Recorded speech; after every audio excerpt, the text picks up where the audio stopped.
నరేష్ అప్పటిదాకా ఏం చేసినావు? కాలేజ్ వదిలిపెట్టి ఏ టైం అవుతుంది? 4ంటికి వదిలిపెట్టారు. టైం ఇంకా 6 అయింది. ఏం చేసినావు?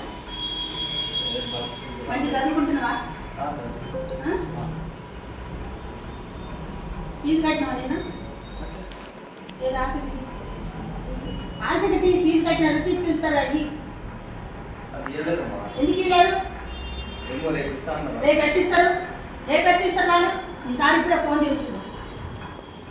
ఫీజు కట్టలేదంట. మీ ఫీజు కట్టలేదంటే ఫోన్ చేశాడు. మీ నాన్న కష్టపడి వంటానికి వడ్డిస్తానని ₹1,00,000 తెచ్చి నీకు ఇచ్చిండు. ఆ ఒడ్డు రాలవాని పడి వడ్లన్నీ కాలిపోయినాయి. నిన్న ఫీజు కట్టలేదని ఫోన్ చేసిండు. ఆయన అడ్డం పడి వేసుకొని కూర్చున్నాను. ఆయన కట్టాక వచ్చేస్తుంది. నీకు వేసాను ఇట్లున్నాయి. ఏం చేస్తున్నావు? ఓ ఫీజు కట్టి తీసుకోరా. ఫీజు కట్టి అంత కట్టుకుని తీసుకోరా. ఫీజు కట్టినా ఇంట్లో రావద్దు. ఆయన బాధ అంటుంది. నీ వేసాలు ఇట్లున్నాయి. ఆయన కట్టాక వస్తే మీ పెరిగింది. వెళ్ళు.